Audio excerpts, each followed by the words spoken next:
పోడు భూముల పరిష్కారం కోసం ఏర్పాటు చేయబడ్డటువంటి సబ్ కమిటీకి నా యొక్క విజ్ఞప్తి, ముఖ్యంగా గిరిజన ప్రాంతాలలో ఉన్నటువంటి మేధావులతోటి పోడు భూముల హక్కుల కోసం తరతరాలుగా పోరాడుతున్నటువంటి అఖిల పక్షాలతోటి, అదేవిధంగా గిరిజన సంఘాలు, ఆదివాసీ సంఘాలు, దళిత సంఘాలు, మరి ఈ ప్రాంతంలో పోడు హక్కుల కోసం పోరాడినటువంటి వారందరి యొక్క సూచనలు, సలహాలు, ఈ ప్రాంతంలో పనిచేస్తున్నటువంటి ప్రజాప్రతినిధుల యొక్క సూచనలు, సలహాలను కూడా తీసుకొని మాత్రమే ఈ సమస్యను పరిష్కరించగలుగుతారు.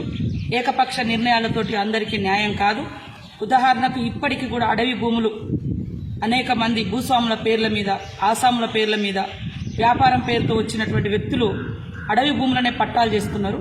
వాళ్లకు రైతు బంధు వస్తుంది సాగులో లేకున్నా.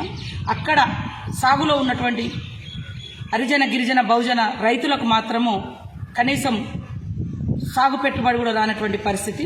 కాబట్టి ఇలాంటి అన్ని సమస్యలు పరిష్కారం కావాలంటే ఎక్కడికక్కడ గ్రామాల ప్రజలతోటి లేదా మండలాల వారీగా వివిధ వర్గాలతోటి, మేధావులతోటి ఒక కమిటీ వేయండి.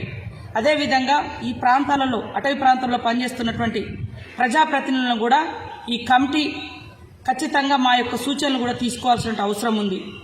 ఇప్పటికీ కూడా ఉదాహరణకు గోవిందరాపేట మండలంలో తుంగతుర్తి కృష్ణ శాస్త్రి ఉంటే ఆయన పేరు మీదనే ఇంకా పట్టాలు వెళ్తున్నాయి. అదేవిధంగా మల్లంపల్లి చూస్తే ఉమ్మర్ ఖాన్ పేరు మీదనే ఇంకా పట్టాలు వెళ్తున్నాయి.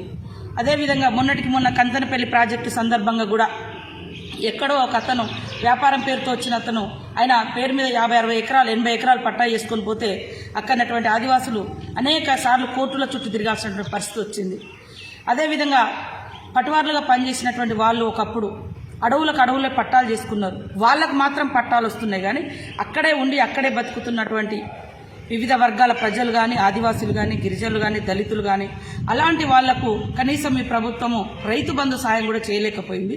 ఇలాంటి అన్నింటిని కూడా క్షుణ్ణంగా పరిశీలించాలంటే ఏకపక్ష నిర్ణయాలు తీసుకోకుండా మాలాంటి వాళ్ళందరినీ, అటవీ ప్రాంతాల ప్రజాప్రతినిధులను, వివిధ ప్రజా సంఘాలను, గిరిజన ఆదివాసీ సంఘాలను, దళిత సంఘాలను, ఇతర ఏజెన్సీ ప్రాంతాలలో పనిచేస్తున్నటువంటి స్వచ్ఛంద సంస్థలను కూడా సంప్రదించాలి, సలహాలు తీసుకోవాలి అని ఈ సందర్భంగా కోరుతూ, ఇప్పటికైనా ఈ సమస్యకు శాశ్వత పరిష్కారం చూపించాలంటే ఏకపక్ష నిర్ణయాలు కాకుండా ఈ సబ్ కమిటీ ఏజెన్సీ ప్రాంతాలలో, పోడు భూముల సమస్య ఉన్నటువంటి ప్రాంతాలలో విస్తృతంగా పర్యటించాలని మేము ఈ సందర్భంగా కోరుతా ఉన్నాం. అందరికీ నమస్కారం. హాయ్ ఫ్రెండ్స్, మా టుడే టుమారో యూట్యూబ్ ఛానల్ చూస్తున్నందుకు చాలా థ్యాంక్స్.